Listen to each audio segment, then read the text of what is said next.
Welcome everyone to the 2024-2025 lecture series. My name is Jennifer Esposito. I'm a faculty member here at the school, and along with Dustin Valen, I'm the co-chair of this year's lecture series. This is the fourth lecture out of 6. So I'm very pleased to have our guest with us, and this crowd is a testament to how much we admire her work. But before we get started, I'm also really happy to share that this lecture is also a collaboration with BEAT, Building Equality in Architecture Toronto. Many of you know that I am the executive chair of, the chair of the executive committee this year. So Building Equality in Architecture Toronto is a volunteer-run organization founded in 2015 to promote equity for women in the architectural profession. BEAT's mandate is to create lasting, systemic, and transformational change with purpose-driven action, openness, and compassion. Guided by the belief that empowering women improves and enriches the practice of architecture, the built environment, and ultimately the human condition, BEAT creates opportunities for community building activities, advocacy, networking, and mentorship. And so before we get started, I'd also like to acknowledge the sponsors that make this lecture series happen. We really couldn't host these amazing architects and thinkers without them.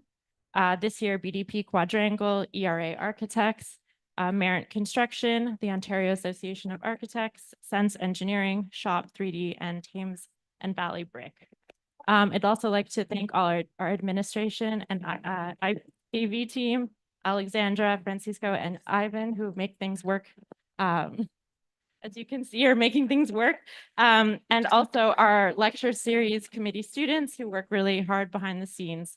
And with that, I'd like to turn the mic over to Mahakpreet Bruta, who will introduce tonight's speaker and offer a land acknowledgement on behalf of the school and the university.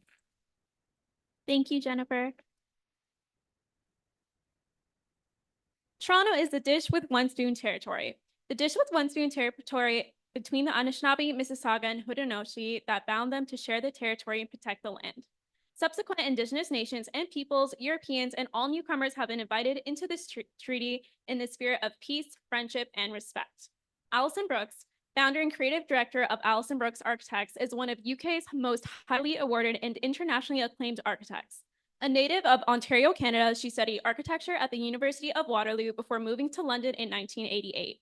Since establishing her practice in 1996, Alison Brooks Architects has garnered over 100 professional accolades, including the RIBA Sterling Prize, ARIBA National Awards, Design Architect of the Year 2020, and Architizer Best Medium Firm 2024. Alison's architectural philosophy is rooted in cultural research, fusing the familiar with the experimental. Her approach reflects a commitment to generous, inclusive city building with a uniquely sculptural design language. This is beautifully demonstrated in her recently completed Cohen Quadrangle at Oxford University and Cadence, her landmark tower in London's King Cross. Current works in Canada include Quayside Toronto Master Plan, the revitalization of the University of Toronto's Faculty of Information, and a new urban quarter in Surrey, BC. Alison has combined practice with teaching at the Architectural Association, the Bartlett, Harvard GSD, and Cornell AAP. She is currently visiting professor at the ETSAM, leading a master's studio in collective housing. She was recently elected to the Architectural Association Council and to the faculty of the British School at Rome. Her extensive built work have recently been published in a monograph by Alison Brooks Architects, Architecture 2004 to 2024. Please join me in welcoming Alison Brooks.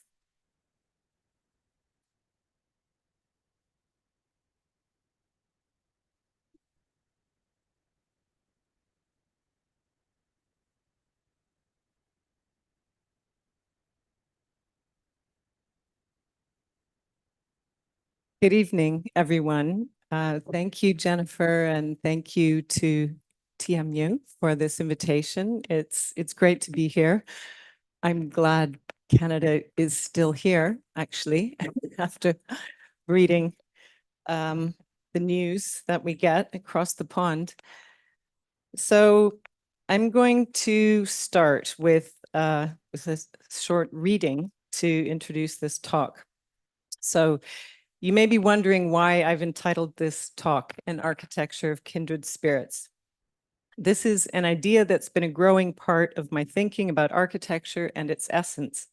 I first noticed it in London's Victorian houses when their original interiors, fireplaces, doors, windows, have been stripped out. They feel like they've lost their personalities, their character. It's a feeling that comes from a sense of loss, an absence of what you might call an authentic spirit of place.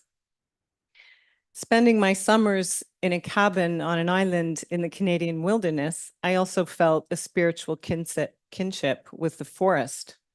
When I was living alone on the island in the summers that I worked there, I felt the island was conscious. It was aware of me.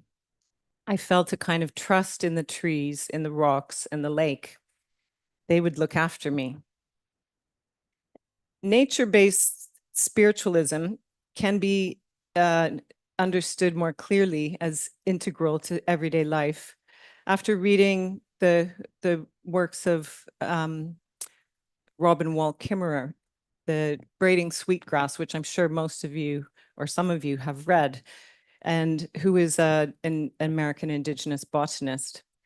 She makes very clear how Indigenous peoples of North America view the natural environments they inhabit as made up of animate beings rather than things. A lake is being a lake. Think of water as rain, as a dynamic phenomenon, not an object. This worldview transforms our conception of nature from a place full of objects or things to use or use up into a subjective relationship with beings, nature personified. As I understand it, and I'm always learning, this Indigenous worldview operates under the principle of reciprocity, which is the idea that nature offers us many gifts, and in turn, we must respond to that gift with respect and gratitude. This is sustainability and spirituality combined. Last year, during a trip to Japan, I was struck by the similarities between Indigenous beliefs and Shintoism. Shintoism or Shinto Buddhism is another form of animism, a spiritual practice that honors the spirits of all places, of buildings, and of our ancestors. So perhaps this spiritual animist and nature-centric belief system points a way forward for architecture, where our technocratic understanding of places, landscapes, buildings, materials, and their meanings are replaced by an understanding that they and we are all kindred spirits. So I'm going to launch into my talk, and I'm going to start with some backstory because I find people always ask me, you know, at the end of a lecture, why did you move to London and why have you come back? And so I'm going to try to explain that before I talk about my work. If I can get this to change. I think I need my tech guy. Should work now? Yes. Okay, great. So I do always start my talk with this geological map of Canada. First of all, I love the graphic of it, but I love the way it represents Canada as a series of landscapes, topographies, and ecologies, and the boundaries between places are hidden, the political boundaries. And it's very much my conception also of the landscapes I grew up in, and in my summers, I was fortunate enough to spend those summers on that particular island in Georgian Bay. And I think this is at the root of one of my obsessions, which is trees and wood, and the kind of, as I get older, I'm more stunned by the miracle of trees and how they, sorry, there's something clacking here, how they manage to produce all these gifts, oxygen, water vapor, ecosystems, out of virtually nothing and grow from rock. How does this, how can we emulate this miracle? And I celebrated this a few years ago at the 2021 Venice Architecture Biennale, where I was invited to exhibit in the Assembly of the Future for non-human species to celebrate the world of non-human species. And I chose to illustrate the Canadian Shield or celebrate it with these core samples that I ordered from the Canadian Geological Survey in Sudbury. They gave them to me. They even shipped them to Venice, which is kind of a miracle. But having 4 billion-year-old Archean era Canadian Shield in the context of the Venice Biennale with some of my photographs from the summers, that was a very important way of representing our kind of fragile species in the context of this amazing geology.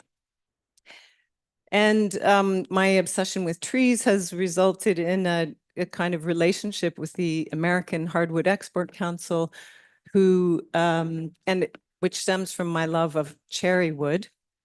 And this is an image from a trip to the Allegheny State Forest about a year ago. And the very black tree trunks that you can see there are the American black cherry. That's how you can tell the cherry tree. And it was a kind of amazing revelation to see the scale and the kind of majesty of these black cherries that are forested and harvested in a way that actually reflects many millennia of forest harvestry of the indigenous peoples of North America, and also to understand the process of how the forests are regenerated as part of that forestry process. And this is this trip came after I'd been using cherry wood for many years in my projects, which stemmed from my mother's influence, who had convinced me, sort of growing up with her love of antique furniture made of cherry, early Ontario cherry. I decided I'm going to make all of my wood elements in my buildings out of cherry in honor of my mother. And so this stair is made of one cherry tree. So it's an amazing way of sort of immersing oneself in the life of a tree trunk. And I've used cherry in many interiors projects. This is in Oxford for everything, everywhere that I can. And I've also was commissioned to design a experimental pavilion for the London Design Festival in 2017. And this is made of hardwood CLT, tulip wood or yellow poplar, also American Hardwood Export Council sponsored project. And this was an amazing opportunity to create a sort of synthesis or a singularity of material, structure, geometry, and space out of 72 cubic meters of scrap tulip wood, which was what the brief said. Here's some tulip wood. What can you make? And so yes, that's a bit of a diversion into origins. I grew up in the 60s. I was enthralled by the idea of Expo 67, although I didn't get to go because I was too young. But I did really sense that spirit of the 60s where the future was bright. It was, and Canada was a very adventurous place architecturally. And this was the Toronto that I knew, with the TD Centre and the CN Tower, part of the, the iconic elements in the skyline, Ontario Place, and places like the O'Keefe Centre that just spoke of futurism. At the same time, I was always really compelled and encouraged to look at the historic architecture, not only of Toronto, but rural Ontario, again by my mother, who always pointed out the kind of the amazing craft and detail.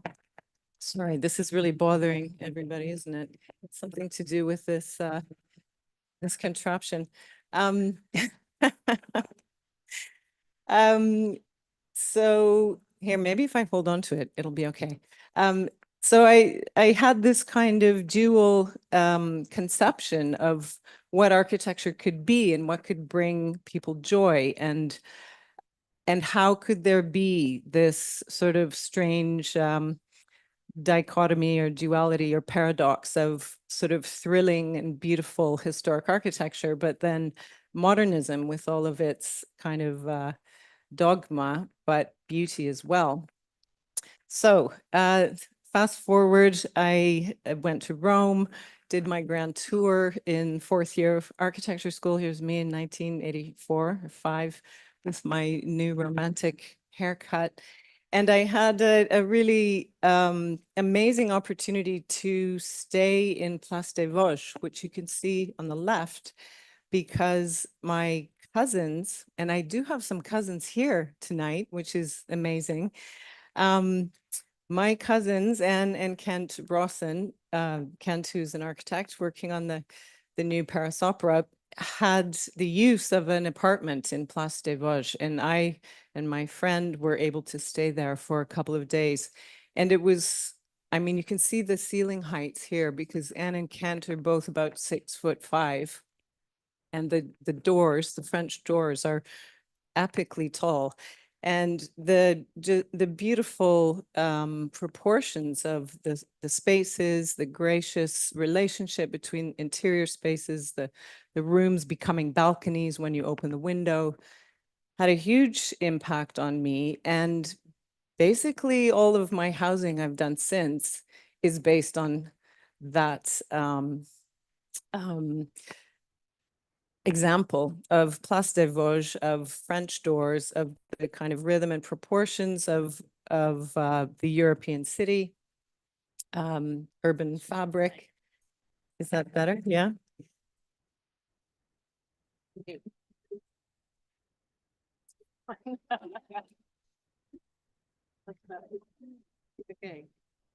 Does it work? Does that work?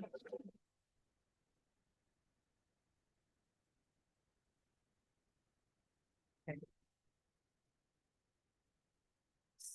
So test, is that working? I I call this street architecture, and I think street architecture was an official name in the 19th century when in Britain, when surveyors and developers were laying out city streets and squares, they described the kind of housing architecture that went with that urban city building was called street architecture. And so I feel very strongly that housing, it's not just housing, it's civic building. It forms the public spaces of our cities, of our streets, and the proportions of housing. Sorry, there's still noise going on. Is it off? Okay. Yeah, housing is it's about making a good street, and the quality of space that it frames is a direct result of the proportions of the interiors. And so I have certain rules I stick to, which is 2.6-meter high ceilings and French doors and recessed balconies.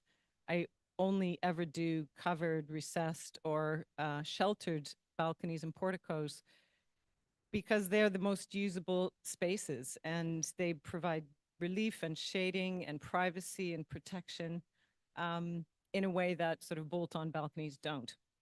So I've kind of taken these principles of sort of French street architecture and British street architecture and merged it also with a sort of North American idea of the veranda and the porch to create sort of mid-rise housing across London.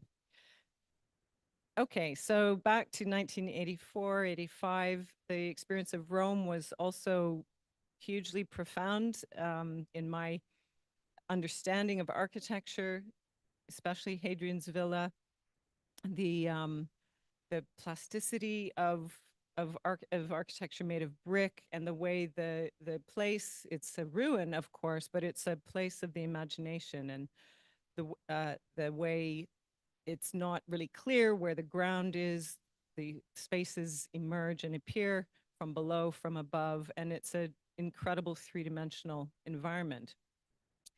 And then after Rome, I went to the UK, and this was another sort of incredible experience, because going to London and seeing the architecture of the 17th, 18th, and 19th century was kind of like seeing Rome recreated. This is St. Paul's Cathedral. These are all photos I took with my SLR, my cousin's SLR camera. And it, you know, because neoclassicism and Renaissance architecture sprung from Rome, so this kind of connection to the past becomes real. Here I am on my grand tour again with my mother, Barbara Brooks, for those of you who don't know, who again was sort of nurturing and supporting my interest in architecture throughout my life, but never directly said to me, yeah, I think you should be an architect. She just always encouraged me to see and look and read about and absorb the kind of culture of place and the history of places as a kind of source of joy and wonder. And here are my photos of London. So again, this is 1985, Battersea Power Station. The first place we went to see. London was very dirty and grim and kind of dark. St. Pancras Station on the left was completely black. And the railway hall was abandoned virtually, and that's John Soane's museum on the far right. And all of these places that we visited, including in the middle, Salisbury Cathedral, Montacute House, the terraces around Regent's Park, Lutchins Garden Suburb, Hampstead Garden Suburb Church, roofs, passages, walls, belvederes, rhythm, pattern, all of these things were unbelievably inspiring.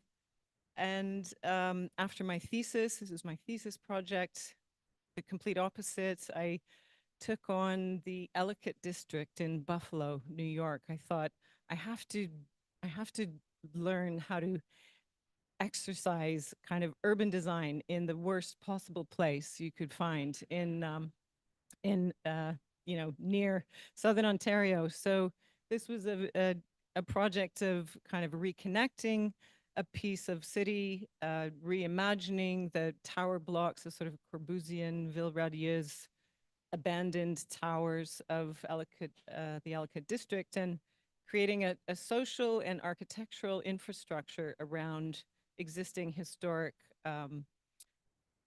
buildings, landscapes, and a sort of hybrid housing model. And in a way, I've been doing this work ever since that I started with my thesis. So after graduating, I flew to London with my 500 pounds and my portfolio under my arm, and my working holiday visa. And I think the first place I went was Bedford Square, the AA. As Waterloo students, we all look to the AA and the publications for inspiration. And also just the fact that London, we all identify London with places like this, the Georgian Terraced House, the Garden Squares. And to me, they're an example of great civic architecture that's lasted for hundreds of years, super robust, beautiful proportions, and has adapted to many different uses, universities, hotels, offices, everything. And I worked with Ron Arad for 7 years. And this is me in the office at the drawing board, drawing complex curves and very sculptural, organic buildings. And that's our studio on the far right, tension fabric roof. And after 7 years, decided to set up on my own, to work in sort of in a wider context than just interiors. And again, kind of spread my wings. And so the first project I built really as an architect, like many architects starting out in practice, was a private house. And this is the VXO house. And it was a 1960s house that I was asked to extend. Actually, I was asked to design some bookshelves. And then the bookshelves turned into an entire house renovation and extension, a gym in the garden, and a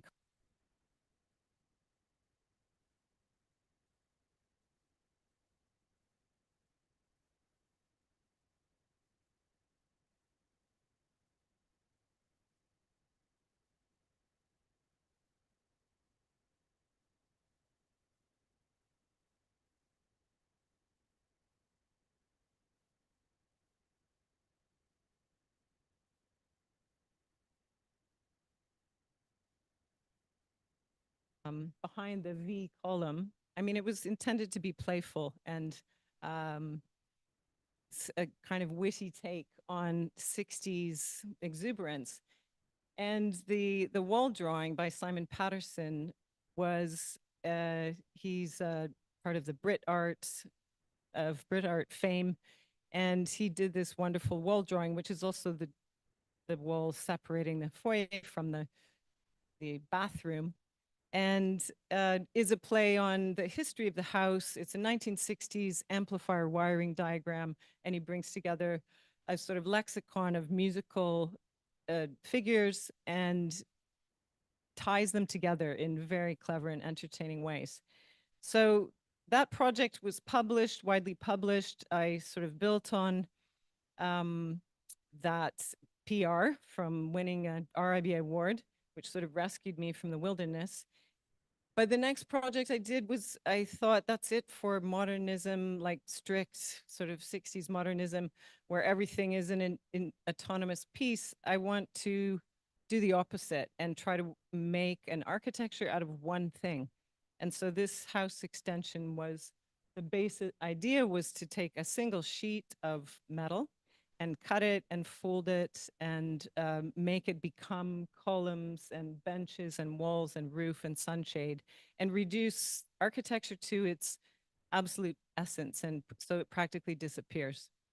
And that kind of idea of working with folded surfaces and trying to achieve a kind of purity and plasticity and consistency between the exterior geometry, the material, and the form sort of evolved to also be my approach to housing, sort of, that's a suburban housing project on the far right. And in a way, that sort of line of exploration culminated in Windward House, which is this project, a conversion of historic house. Maybe I can point here on the right, farmhouse, Windward House here, a sort of 300 square meter new build house, and then a series of walled gardens. And this project was very much about amplifying both and converting, renewing the historic house, its qualities of mass and thickness and weight, and then contrasting that with a very informal, loose geometry, very transparent house that sort of embedded itself in the landscape. And so this house had two different characters and qualities, all based around an art collection of African and Indian tribal art. And again, you can see this attempt on the left and mainly in the right to sort of dissolve the boundaries between the landscape and the spaces of the home, both vertically and horizontally. Fast forward, so that was one House of the Year, RIBA House of the Year in 2021, I think. And by this time, I'd been working across multiple scales and typologies, from sort of high-ish rise housing to cultural projects and education buildings. And I celebrated 21 years of practice in 2017 with a party at Somerset House. That's not my party, but that's what I would like to be, the party. But it was in the embankment galleries of Somerset House, which is one of my favorite buildings in London. And I published this book, Ideals Then Ideas, which sort of came from giving talks to students often and trying to explain to them when they would say, how did you come up with that idea? Which is always the thing in architecture school. And my answer was, stick to your ideals. If you just really focus on what you believe, as a person, as an individual, what you've experienced, where you grew up, what would be your ideal, just go with that, go with your ideals. And my ideals also, I kind of made a statement of authenticity, generosity, civicness, and beauty were the 4 ideals that I would apply to or have tried to apply to every project, regardless of scale or value. Also to encourage my developer clients that they should be delivering housing that is authentic, generous, civic, and beautiful, and that they are actually patrons of the arts. And that's a kind of unusual thing, I think, for people to think of when they're dealing with developers.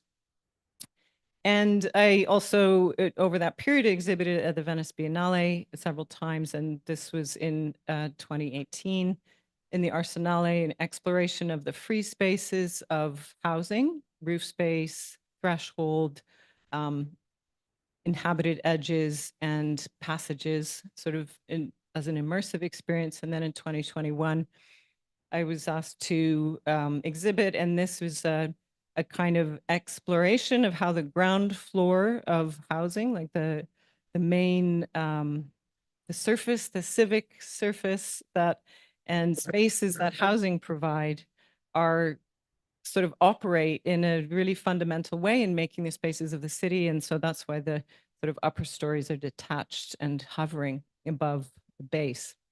But those are all housing projects. So now my firm is working across the world. We have projects in Taiwan, in Saudi, throughout Europe, and in Toronto and Vancouver.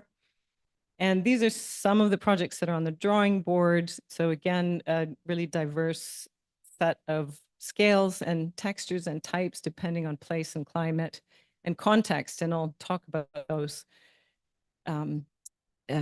next. So in a way, I think most architects don't, even though you state a position and say, this is what my work is about, my ideals and ideas, I think we all evolve. We're always on a quest to kind of find a more succinct or in-depth understanding of what we're trying to do. And so in a way, I've developed this idea of ideals.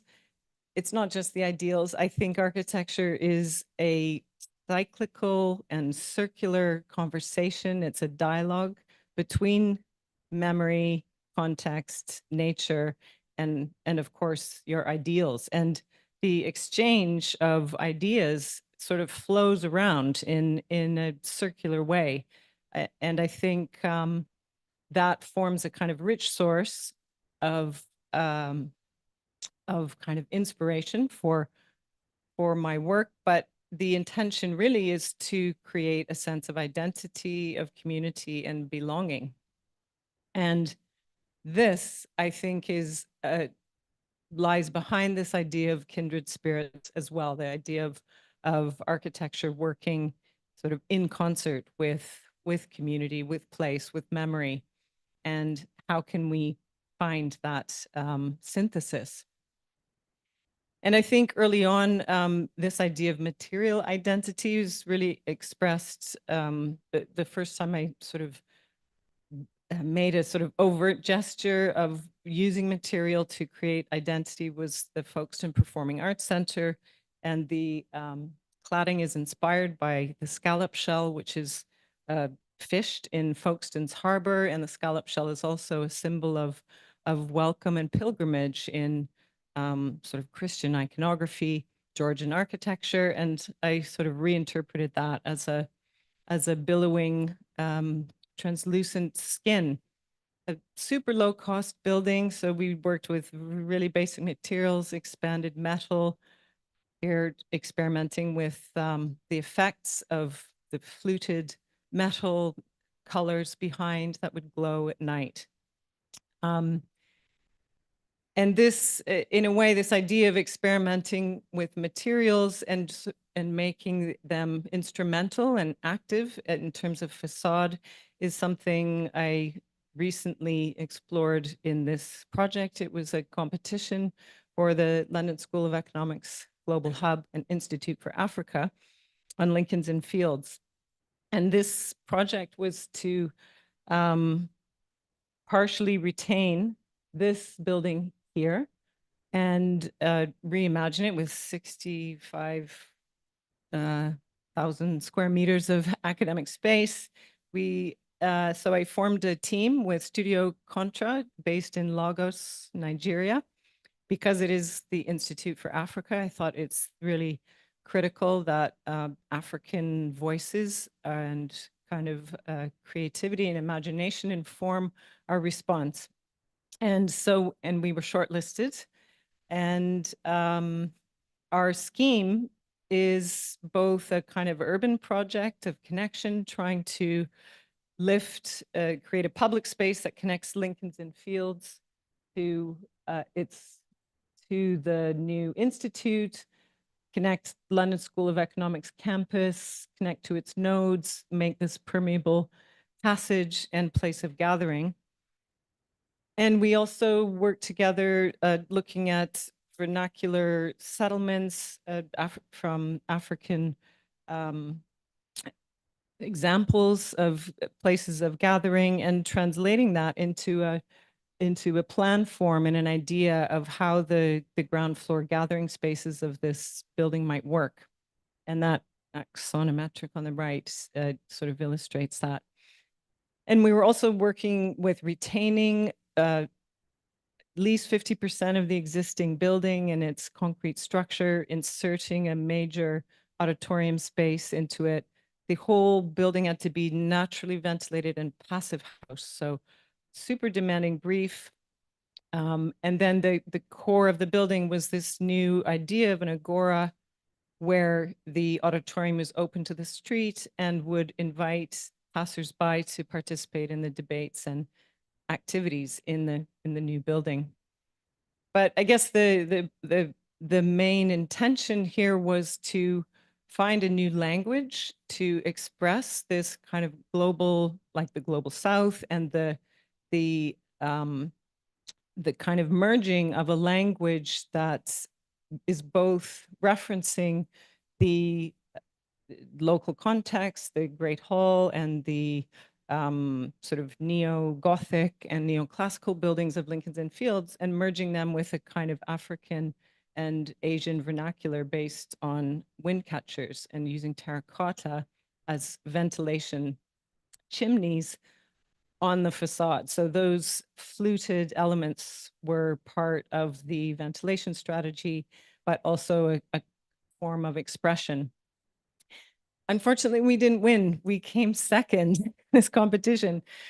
Very sad, but David Chipperfield won, so it's kind of okay to, but not really. He kept the existing building, sort of 80% of the existing building, and it's all about the carbon in the UK. So yeah, it kind of a painful loss, but all of this is design research. And I guess I should say that something like 80% of the projects I've built as a practice have been competition winning projects. That's been my main way of winning work in the UK. So the next section, I'm now going to talk about some built work, reimagining archetypes. And this is also about being in dialogue with the past, with ancestors, with history and origins. And this is the Cohen Quad in Oxford, and it's a collegiate quad. And for those of you who know Oxford, you know it's a city that's made of colleges. The very fabric of the city is college quads that are packed together in a kind of dense format. And Exeter College, outlined here in turquoise, staged a competition in 2011 to reimagine create a new quad, a fourth quad, not on this campus because this one is listed and it's completely constrained on another site. But these images show sort of the character of the quad, the communal space, which is basically the grass, which you can't even walk on. So it's not super communal, but they're beautiful, beautiful spaces. And on the right, a neo-Gothic masterpiece by George Gilbert Scott, the same architect who designed St. Pancras Station. And the collegiate model for all universities historically was the monastery, and the idea of a self-sufficient community who worked and learned and worshipped in a series of buildings clustered around a cloister and or a quadrangle. And this model basically lies behind every college, even at U of T, you know, Oxford, Cambridge, and around the world. And this sort of archaeological map expresses that idea of the city as a collection of quadrangles, but it's also a collection of communities. The quad is a physical expression of a community that shares space and both learning and living together. So this competition was for a site here on Walton Street. So this is the historic center of Oxford. Worcester College is here. So it's kind of on the edge between the really precious historic center of Oxford. And there were some existing buildings on the site. It was Ruskin College, so a working man's college named after John Ruskin.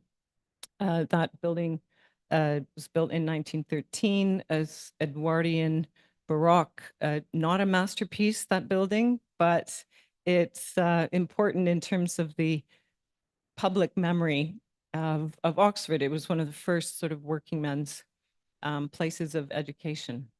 And so we always do a lot of research into our projects before we start designing. And this is sort of historic maps and drawings of Exeter College's buildings and sort of understanding the material, the principle of the typology, sort of thin buildings, two rooms to a stair.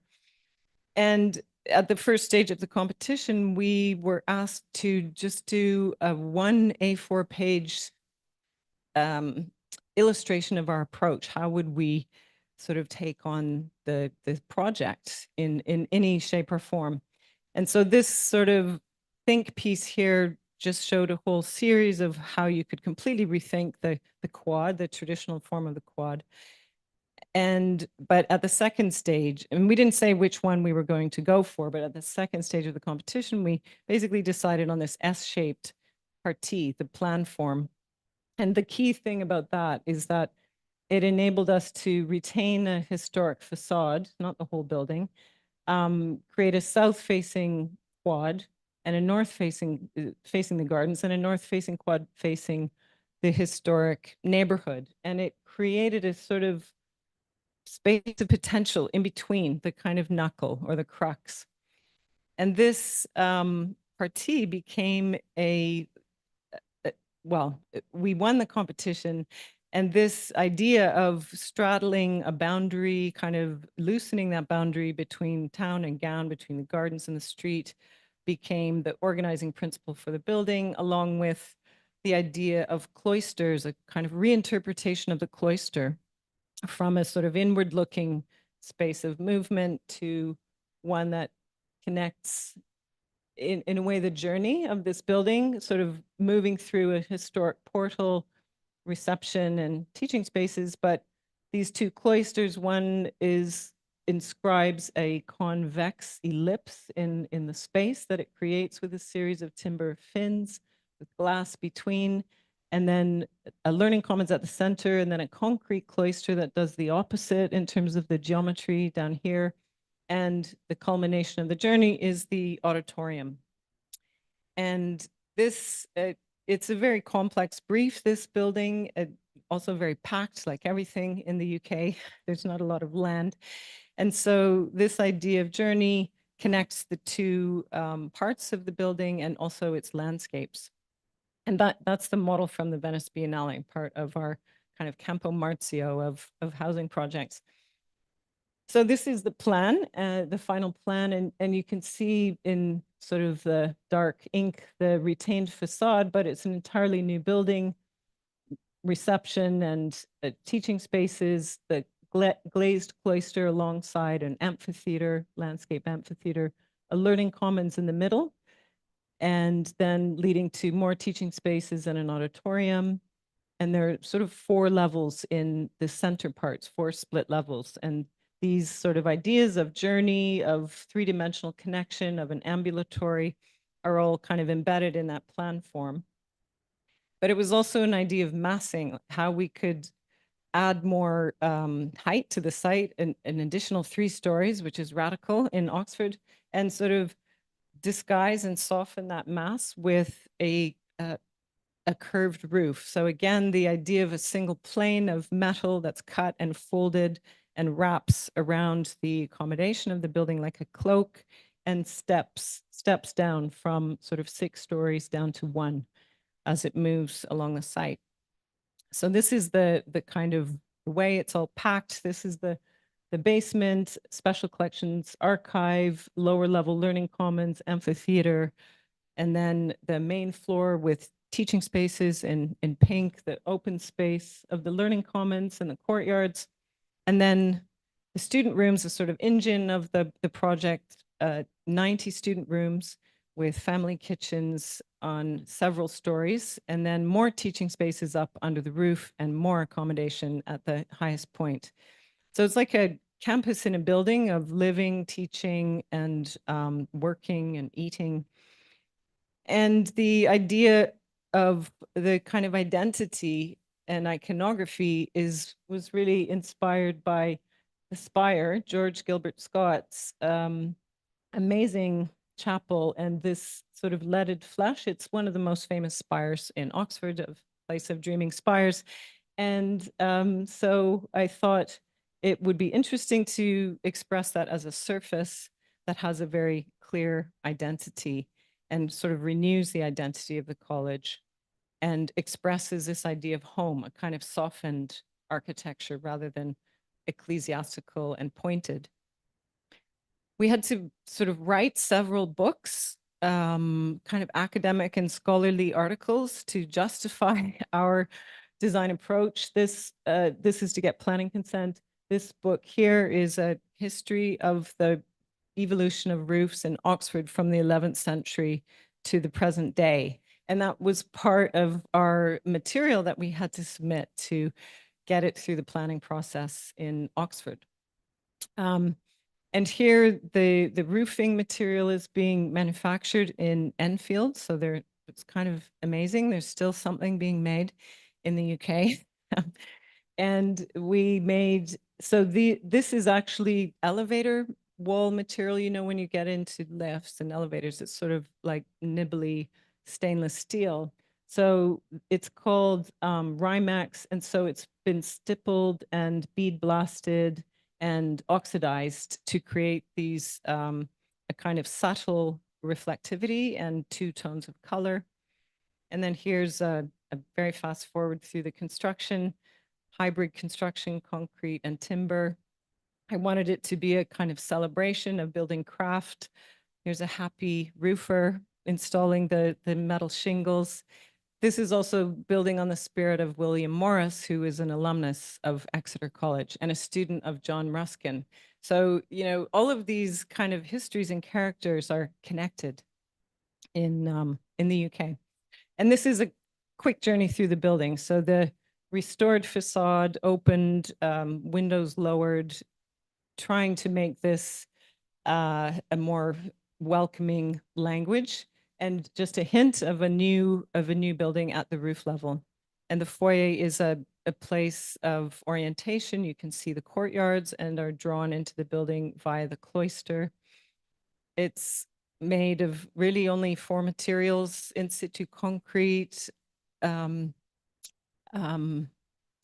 limestone, cherry, and brass, the pigeonholes you can see on the left.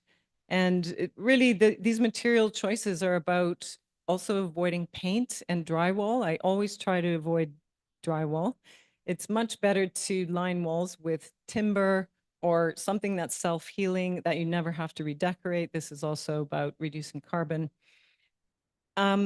So this is the cloister, which takes on different characters and atmospheres depending on the time of day, because it is glass. And when you look at it head on, it looks like it's solid. Perhaps inspired by this staircase of Salisbury Cathedral, this idea of pulling a forced perspective and pulling the visitor into the space with a kind of slightly skewed destination. And then the cloister in the morning is filled with light, dappled light through the trees, and you can see into teaching spaces between the fins. And this should be, I hope, a little video that shows how this cloister is both opaque and transparent at the same time.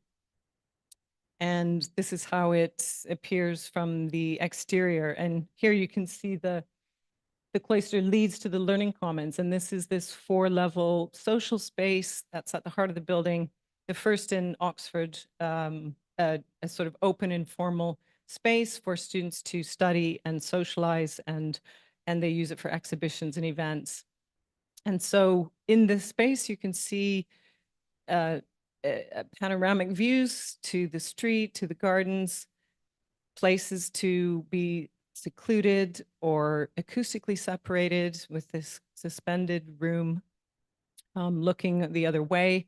You can see into the gardens to the south, down into the cafe, and a sort of triple height resulting space at the bottom of the amphitheater, places of prospect and refuge.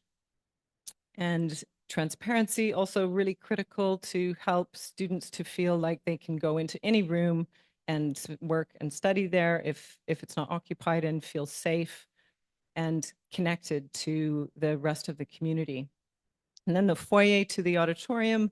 And this auditorium is also open, can be booked by the public. So its position on the site is about being accessible and visible to the neighborhood. And the roof form, you can see from the section, is a sort of playful inversion of the kind of softened mansard roof, and it pulls light in from the south because it's on the north side of the building. So it's a very multi-purpose space that uses wishbone columns and holding the beam so we could make a column-free space.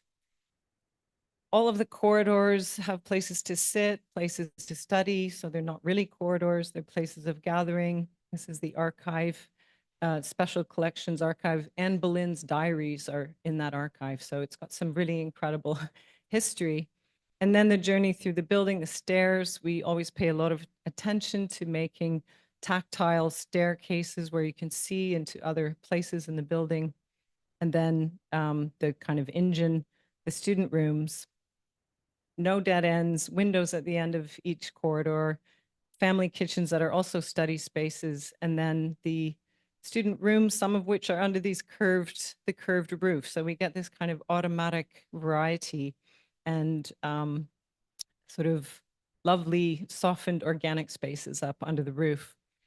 And then finally, the teaching spaces, the tutors actually have research offices, they're research fellows, and in the collegiate tradition, they teach and work in the quad along with the students who are living there. And so I put the tutors sets, the fellow sets up under the roof to try to create these destination spaces in the treetops that would attract the students and convince them to come up to their tutorial, because it's such a lovely space with great views. And in a way, the destination at roof level is a roof terrace, which is sort of carved out of the roof, and a sort of common room that leads onto it. And you can see this kind of folding, softened folding of the roof to create a sort of landscape. So this was the challenge, to sort of reimagine this archetype as from a four-sided ecclesiastical walled enclosure to something more open, more plastic, more welcoming, and offering a sense of home to the students and staff who live and work there. The next project is going to be about housing. Anybody who wants a breather? I'm going to start talking about another very big part of my practice. I have to be careful about time. So just when you need me to stop, tell me. So I've called this welcoming gravity. And this is partially inspired by Rome, by living and working in Europe, partly by our need to work with more sustainable, reusable, earth-based materials. But this project, again, was a competition we won in 2017. And, you know, the conversation wasn't so overt as it is now about sustainability. So Cadence, it's called Cadence. It's in King's Cross. And this, if you ever go to London, you must go to King's Cross. It's a huge regeneration of the whole area around St. Pancras Station and King's Cross Station.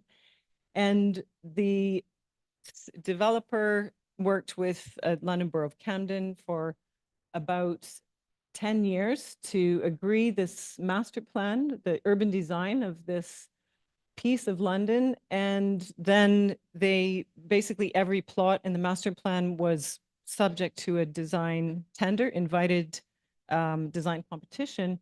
And so the final result of King's Cross is an amazing piece of city with really high quality architecture throughout. And here's an image of the north part of the master plan. That's Thomas Heatherwick's Holdrops Yard. This is Stanton Williams, University of the Arts. That's Mackey, Wilkinson Eyre. You know, it's a sort of collection of, you know, pretty good architects. And there was this competition for this sort of really potent site right at the top of the park, which is also a threshold from York Way, which is the street at the north of the site.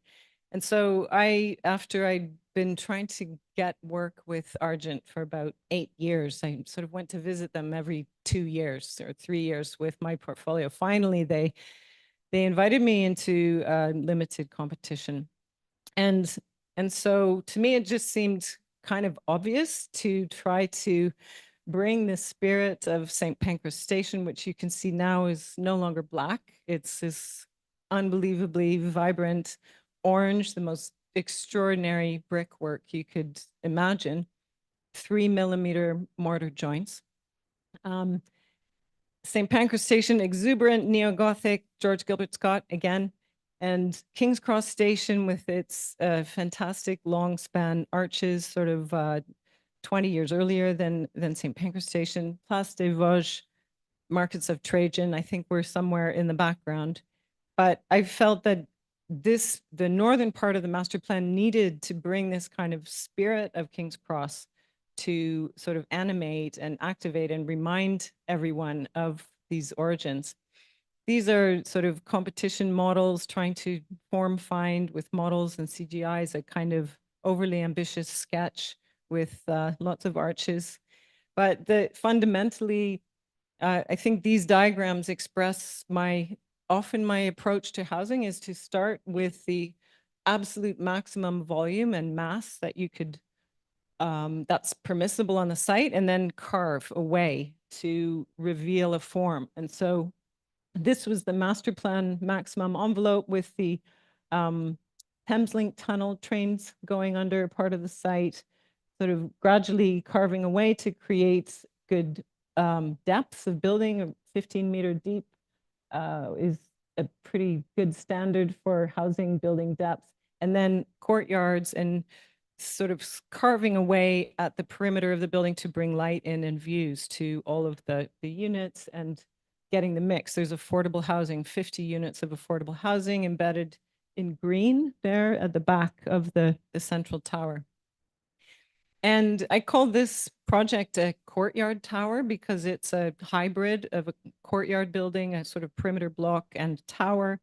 And it also has a cloister at its center and a reflecting pool. And that cloister connects the main foyer to 2 lift cores. So it's trying to sort of reimagine the the kind of condo tower model as something more collegiate and more communal, with retail spaces on all the corners and mixed uses and parking spots. In London, you can't do parking on site. You can only have parking for disabled residents. So, and that's 10% of the total of the market sales. So very little parking and no underground parking. And the idea was really to create an urban silhouette, a sort of animated gesture towards the park, and to further identify and characterize the project with arches and arched base and arches, sort of crowning moments in the building. We explored many different types and forms and geometries of colonnades and arches to try to find a new form, a new language, inspired by St. Pancras Station. And here are our competition renders. So you can see one of the key things is that the arches are not the same size. They vary in width because of the structure of the building, and they vary in height because they can. Because it just was too regimented and orderly and lifeless when all of the arches were the same height. And so we were playful, animating the base and positioning the arches in a kind of picturesque way as well to create this sort of sense of invitation. And again, a reminder, this was something we built for the Venice Biennale, the geometry, the Bezier arches of the project. We built many models, refining and finessing the pattern, the proportions of the windows and the patterning. The base of this project was also part of our model at the Venice Biennale, expressing those public, communal, and civic spaces. And then this is the final scheme that got planning. And as you move around the building, it's a very oddly shaped site. The massing changes, it's a dynamic view, and it transforms into being a kind of viaduct project because we couldn't build on top of the exchange box, the railway. We could only do a single story building, so the base peels away from the top, and it sort of breaks the rules that you would expect of an arched base. And these are CGIs. We modeled every brick in the building, and that went into obviously Revit, and our model, 3D model, went straight into the manufacturing process of this project because it's 85% prefabricated, everything in the building. And these are, again, French doors, high ceilings. Sorry, that was a video, that's okay. This is some of our technical drawings at planning stage. We tried many, many different kinds of ways of expressing the arches, different kinds of voussoirs. And here is an example of on the factory floor in Sheffield, our drawings went straight into the CNC machine to form the patterns on the molds. Bricks, all the bricks were cut in half and laid on the forms, and then concrete poured on top, and the panels tilted up in the yard. And so all of the pointing for the brick panels was done at safe heights and with lots of quality control. So we achieved a kind of precision and craftsmanship in factory controlled conditions. The other great thing about offsite fabrication is that there's practically no waste. So you can have a very small site. There aren't huge stacks of blocks and concrete and bricks and rebar lying around everywhere. So it's a very neat site, and the frame goes up and the cladding goes up virtually simultaneously. Also, the lifts were prefabricated, literally everything. And here you can see the facade going up as the frame's going up. And then this is interesting. This was our competition render, and this is the final building. So very similar outcome, which we're happy to achieve. And then the different sort of variety of spaces and moments in the building that are kind of celebrated with relatively limited gestures because the idea was that it would read as one that's on the drawing boards, and I've called this Inviting Community. And this is an education project for Homerton College in Cambridge. And it's a campus that was built in the early arts and crafts period. And then over time, the quality of buildings generally got worse. And one of the sort of really bad buildings is right here. And the college strangely doesn't have a front door or a gate or an entrance, and which is very unusual for a Cambridge college. Normally the Porter's Lodge and the gate and the entrance are really celebrated. So Homerton College staged a competition in 2020, which our two-stage competition, we were shortlisted along with 10 other practices. So this is like a really bad thing when there's such a huge bunch of people you're competing with.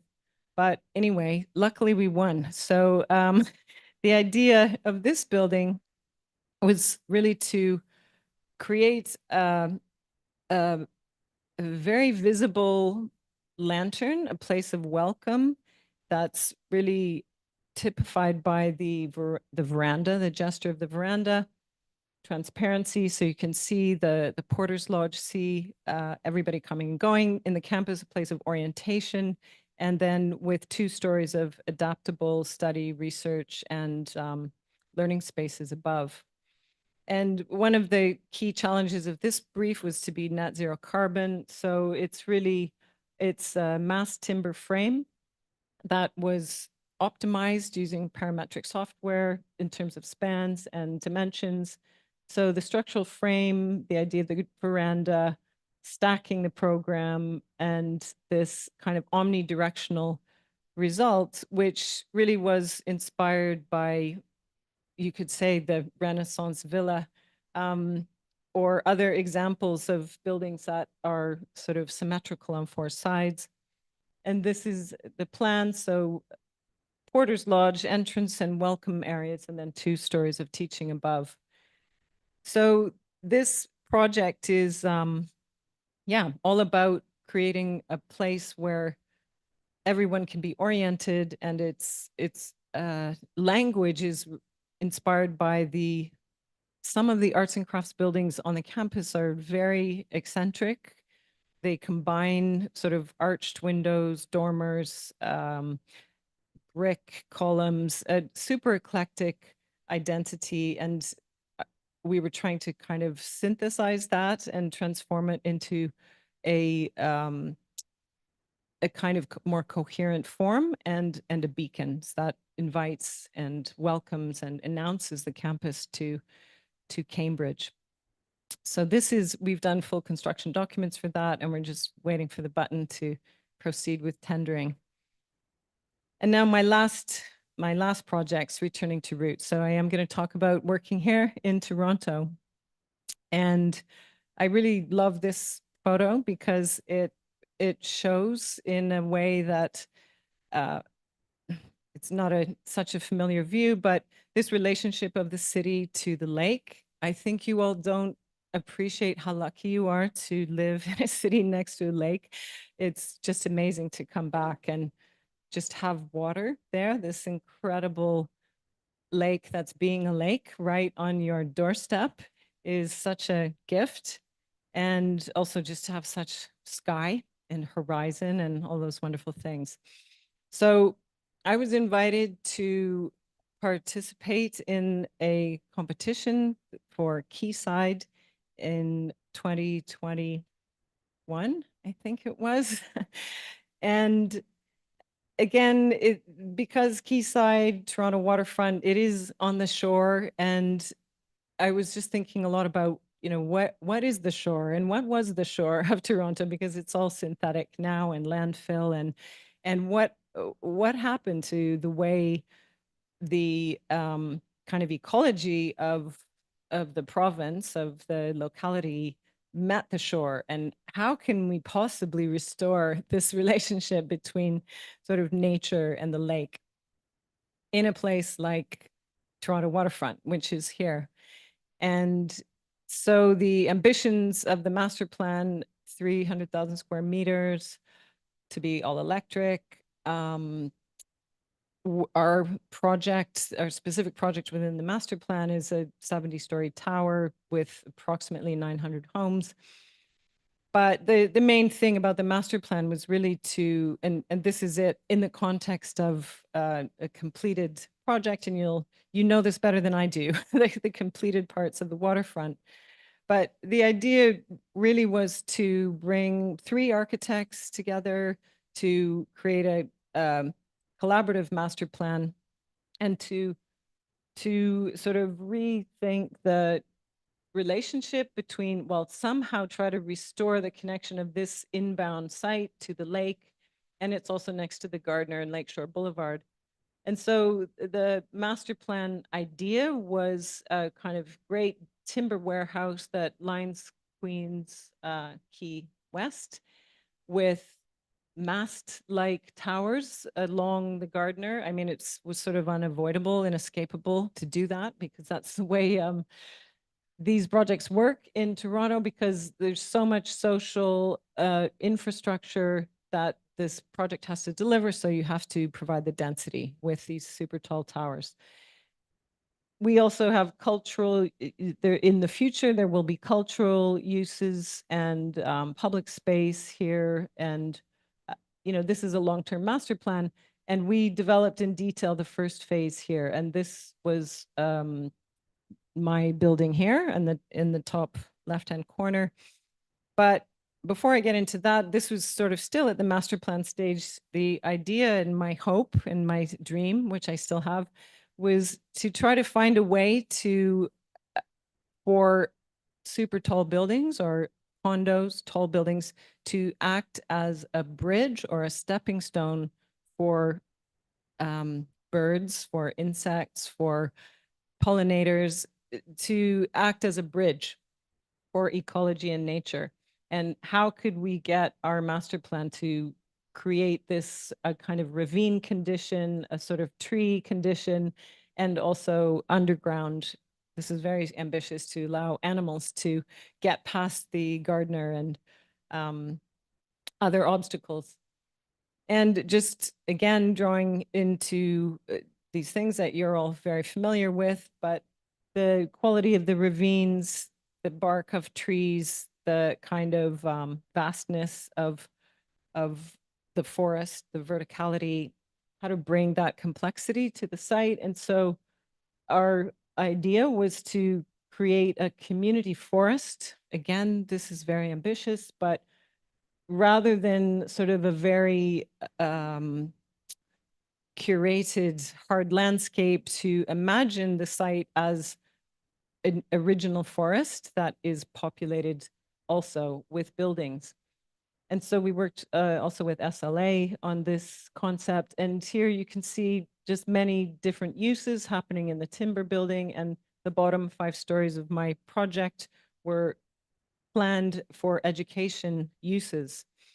And this plan form was really about creating a gesture that was both responding to a future Lakeshore Boulevard without the Gardner Expressway, and sort of softening that transition and pulling, humanizing the pedestrian realm next to those thoroughfares.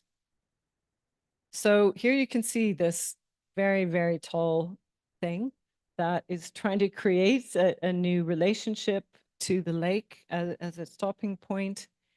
And my intention was to try to sort of rethink the model of the tower and plinth model, and to unify it into a sort of singular form that creates a gesture of enclosure and of shelter and of containment that has a kind of organic quality, and then a facade that's working very hard to be a host for nature. And these axonometric drawing shows the bottom stories for an educational institution, and then the very hardworking condo plan with, I think, 12 units per floor. And then this sort of highly encrusted facade, which is again inspired by the idea of trees, of bow windows, of these kind of familiar domestic gestures, architectural gestures that really contribute to the character of streets and allow residents to kind of push into nature. And so the idea is to have 2-story high balconies, and alternating balconies are also have trellises. So the idea is that you can grow climbing plants, small trees and shrubs, and they might actually have a chance to grow because they get more light. But also it's a shading device. Most towers overheat. And you can see there are French doors in here and solid walls. So it's green terracotta, French doors, and trellised balconies. And so this, of course, has evolved. Of course, it's going to get VE'd. It will be a simpler thing than what you're seeing. But I think the fundamentals and the intentions of this building, this project, are supported by Waterfront Toronto, and I hope they continue to be. We do have rezoning. We're 50% through SD, but of course, with the economy the way it is now and the market, we're going to have to wait a while until now the affordable homes are going to be built first. This building has 30% affordable homes as well. But because it's tall, obviously it's a more expensive proposition. But the idea was really to soften this relationship between the condo and the ground. You have to give back so much more if you do a very tall building, and create a sort of threshold to the lakeshore. And my final project is this at the University of Toronto. And this, again, a competition or an RFP that we won last year. And all of you know the Robarts Library, I'm sure. And the Bissell Building is the Faculty of Information. And it's here on the campus, one of the appendages of the Robarts Library. Classic example of sort of opaque, forbidding, dark brutalism, geometrically very pure, but quite hostile as an experience. Interestingly, the building was you can see the earth being the founding of the building, 3 women, because this used to be the Faculty of Library Studies, and back in the 60s, libraries were all female. Of course, it's changed, and now the Faculty of Information is dealing with all of information in the world, all the data, how the data is stored, what what are the ethical and social impacts of how information is stored, conveyed, communicated, interfaces. It's sort of like a faculty of all knowledge. So it's an amazing brief. Anyway, the problem with the building, of course, is that it's completely inaccessible. This is the door on the left here. So you have to go up some stairs and, past this forbidding bastion. And in winter, it's, completely impossible to get in. And then when you're in the building, maybe some of you have been there, you are immediately in a maze. You are immediately disoriented, and the whole building feels like the basement. This is that's the entrance foyer, and that's the basement, and they're not that different. And these are the stairs that connect the floors. So the stairs are in the columns, and there's no window. So it's really quite frightening, but there is this purity to the geometry and consistency of detailing.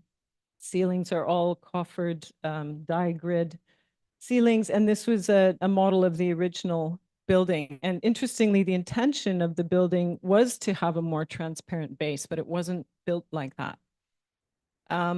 We also worked with David Fortin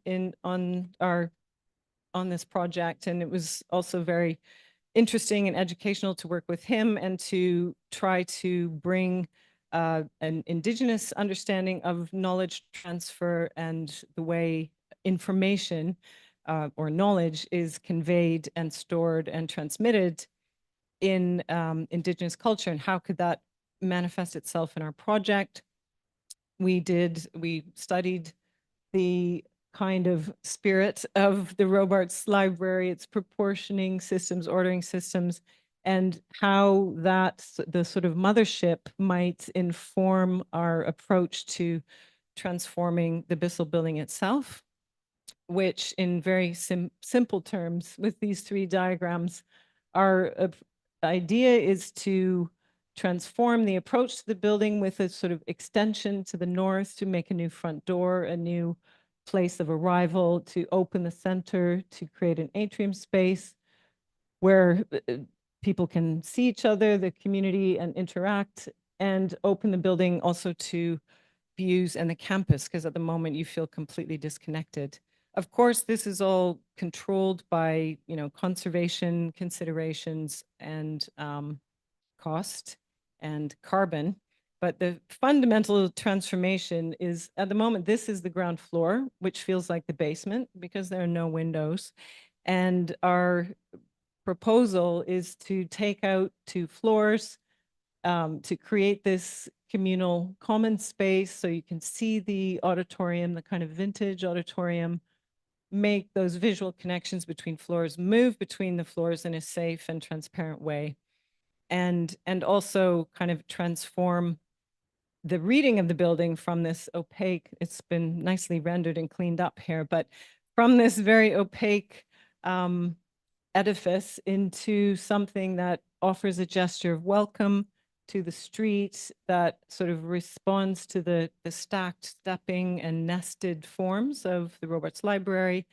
Perhaps in the future, another 2 stories added to the roof to bring new life to a kind of old friend. So I hope I've shown you this idea or the intention to realize an architecture of kindred spirits.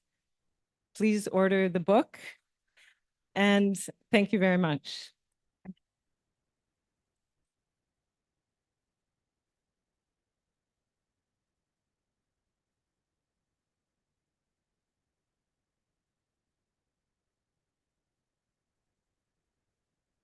Well, thank you so much, Alison. A fantastic talk to go with what I think is an incredible and seductive portfolio of work, too, out of the practice. We have some time for questions, not an enormous amount of time, if you're agreeable to taking some.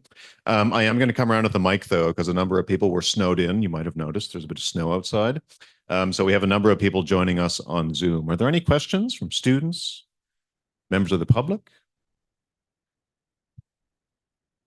Otherwise, I will start asking questions. Okay, it's my turn. Great. One thing I was struck with was the amount of design research that went into every project. I think there's an incredible amount of kind of work that happens before design actually takes place, which is so nice to see. I'm wondering about growing pains as the firm has met with more and more success, as your work is moving into new countries all around the world. How do you sustain this amount of research as a way to strengthen ideas of community, materiality, to connect projects to place? There must be a team of people in your office doing just research. Am I imagining this right? There's not exactly a team, but we do start every project with at least one person who's doing that research, who's doing that digging. And I mean, I'm also careful with the word research because it's not, pure research where you're citing references and, compared to a kind of university research project, we don't have time to go into that much depth. So we try to, we always go to where the project is. That's the first thing, is just experiencing the place. When we decide that we're going to go for a project, it's like you have to get on a plane and just go there and be there and spend time and try to get a feeling and a sense of that place. But then, yes, it's about looking in places that we hope nobody else will look for insights, for histories, meaningful histories, the people who were instrumental in making those places, the cultures, subcultures, and it's great. It's a learning. It's always learning and discovering things and trying to bring those insights into our kind of form finding and decision making processes.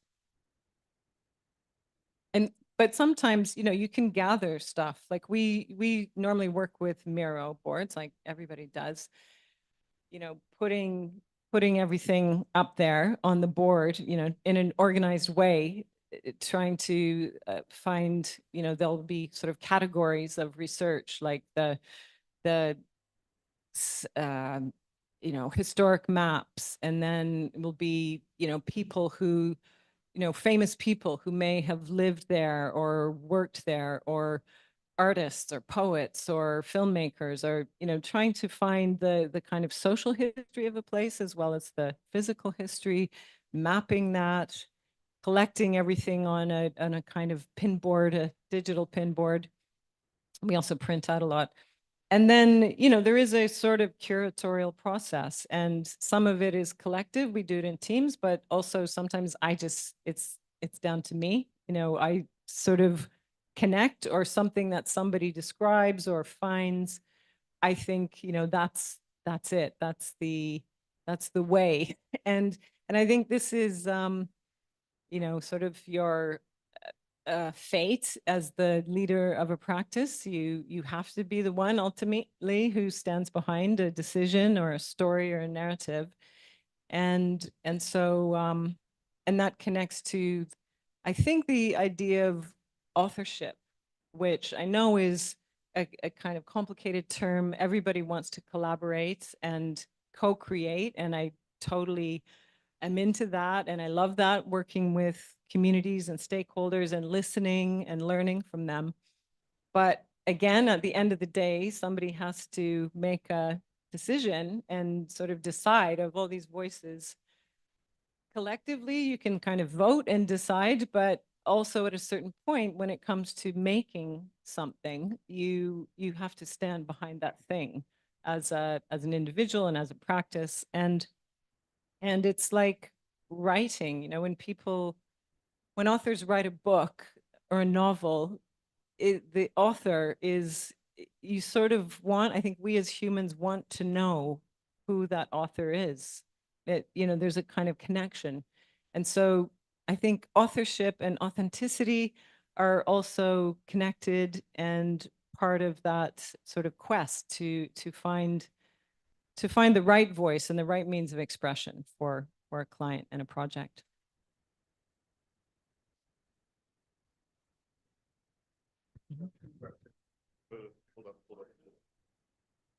I thought I had a loud enough voice.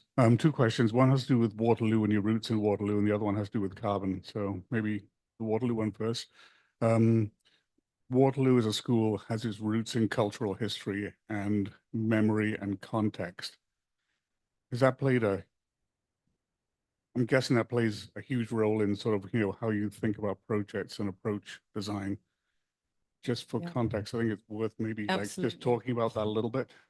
And Yes. was Bob Wilger there at the time? Yes, he yeah, well. was. Bob Wilger and Larry Cummings, and of course Rick Holdenby. Yes, I sort of skimmed over that, but that was huge. I think for every student at Waterloo, the cultural history program is as important virtually as the design program. And for me, it was a way of, and I think the intention of the course was to understand architecture as one of many cultural forms. You know, literature is a cultural artifact, and music is a cultural artifact. Architecture is a cultural artifact. It's just one of many forms of expression of a time, of an age, of ideas. And I think what was great is that we weren't just learning about architectural history, because I don't really think you learn about architecture if you just look at architectural history. You need to understand what was going on in the Renaissance or the Enlightenment or the Baroque era and understand all the cultural forms. And architecture sort of comes out of and through that. But the other really important thing was writing, just learning to write, because we had to read so many books and we had to write so many essays in 20 minutes and on a Friday. And learning to kind of read a kind of seminal text and distill it and understand it and compare it to other art forms, you know, sculpture in antiquity in relation to a certain passage in the Odyssey, in relation to, you know, an idea.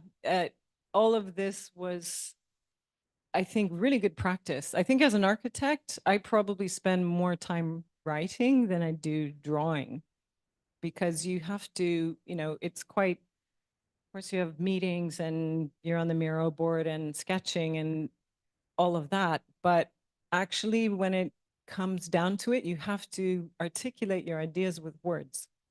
And it's really important to have facility with words and to also have your own words, not ChatGPT's words. When you come up with an idea, and having a voice and that sort of sings through reading text, because often we make submissions and you're relying on somebody's attention for 30 seconds to read the first paragraph of the concept of this project, or the intention of this project is to do X. And you basically have 3 sentences to get that idea across, and then you've lost the viewer's attention if they're reading panels or flipping through 50 submissions. You know, the writing has to sing. So, and I think it helps in arriving at a design solution to articulate that with words. I don't think there's ever a case where a design just happens that's really strong that can't be articulated with words. There's a very close relationship there, and Waterloo, I think, gave me those tools. And question number 2, you said it's all about the carbon, which all about the carbon. So many projects, when they are conceptualized and after a number of years, they get redone and redone and redone, whereas a really strong idea has a chance to last far, far longer and be reused and reimagined. The carbon footprint of that sort of conceptual design and thinking about design where if something is going to last longer, the savings in carbon there is far greater than any tweaking of numbers and R values and air leakage, if something can last and be imagined as still existing in 50, 100, 200 years time. Yeah. Do you use that as an argument? Yes, I mean, absolutely. We have to do life cycle carbon analyses now at competition stage, like for Oslalgie Global Hub and for the LSE. I mean, it's crazy how much work we have to do analyzing like operational carbon and life cycle carbon, even literally during like concept pre-design. It's gone a little bit too far, I think, in the UK. But I think also it's changing. The way we understand and monitor and quantify carbon is changing, because there's also, you know, putting in the factors like transport of materials to site and storage on site, and even reusing materials on a site.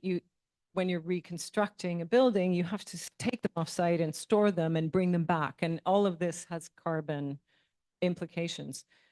I actually think concrete is a really good material for you know, creating a really robust frame here in which anything can happen and it has the potential to last for hundreds of years or thousands, like Roman architecture. And it's really great acoustically. It has thermal mass, so it keeps places cool in the summer and warm in the winter. And I think concrete is, when they learn how to reduce the carbon content more with concrete, it will be okay. But it's gone through a period in the UK where everybody is hating hating concrete.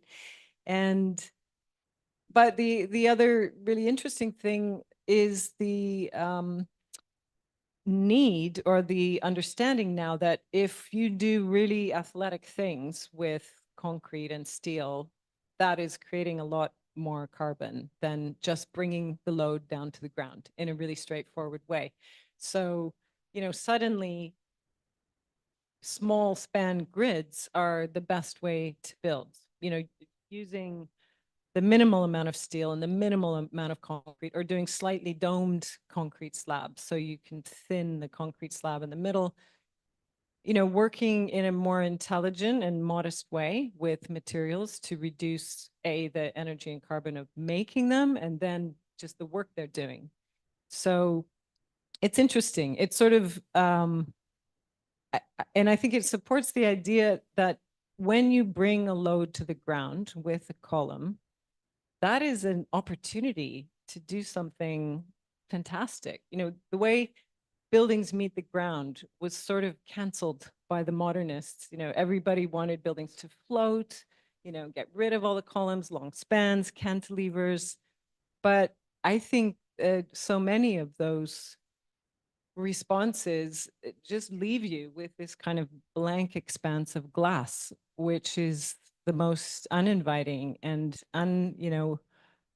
it's not expressing the idea of shelter and welcome in a way that a colonnade or an arcade does.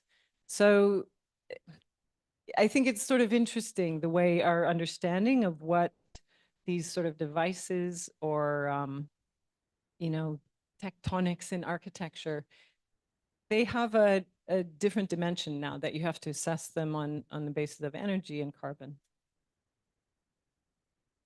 Thank you.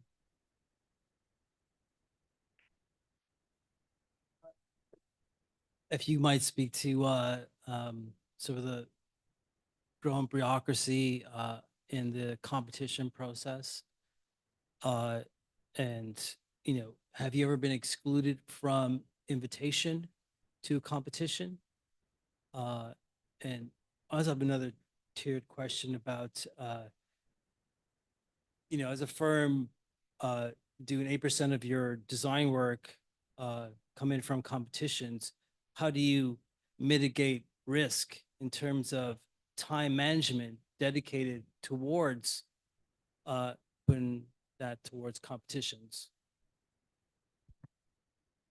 Yeah. Loaded questions. There are a lot of questions in there. I mean, the thing is, in the UK, there are so many architects going for a relatively limited amount of work. And so, and starting about 10 or 15 years ago, not just institutional clients sort of launching proper RFPs, but developers started launching competitions, but unpaid competitions. So I think every architect in the UK does unpaid competitions for developers in hopes to win the job. And it's terrible. I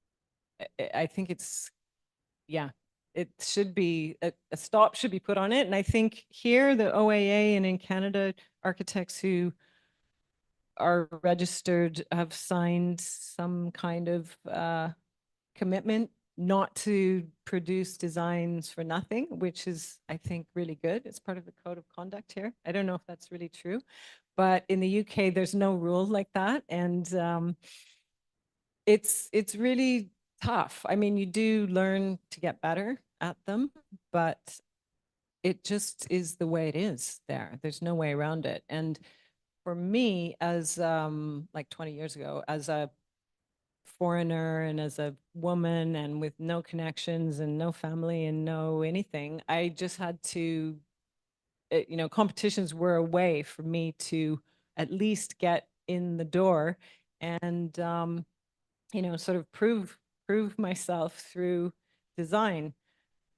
But I think that is, now there are two-stage competitions, so you have to pass the RFQ before you get the opportunity to design. And that's even harder, because if you don't have the examples in your portfolio, you can't get the scores, then you can't win the work. And I think this is becoming a real problem, because it's avoidance of risk from client side. They think, oh, it's too risky to have an architect who's never done this kind of building before. But if you look at most significant buildings built in Europe and North America in the last 50 years, so many of them were done by architects for the first time. You know, big buildings like the Pompidou Center, or, you know, major buildings were designed by architects who hadn't done a building like that before.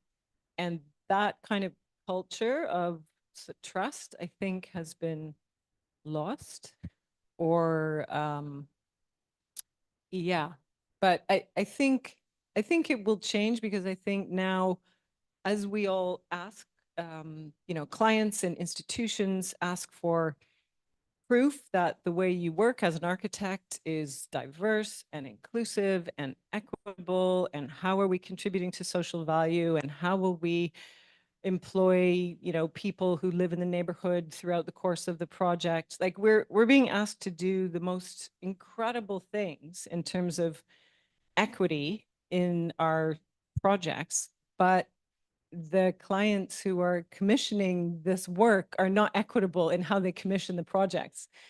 So, and this is why, you know, this sort of keeps the profession down, and, you know, makes a lot of people suffer, and is not it's not fair, and it doesn't help, I think it doesn't help innovation, and it doesn't help diversify the culture of architecture.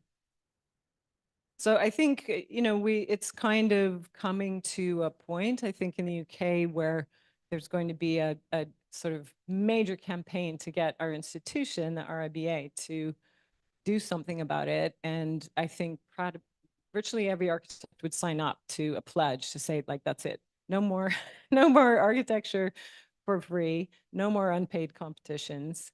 And let's, you know, let's have a reset.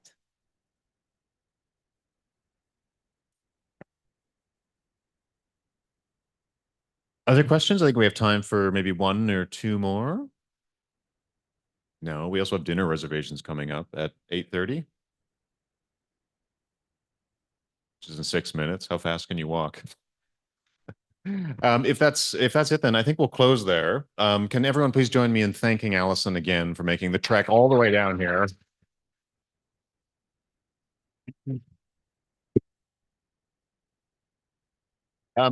On behalf of the university, the students, the faculty, everyone from the public, thanks so much for joining us tonight.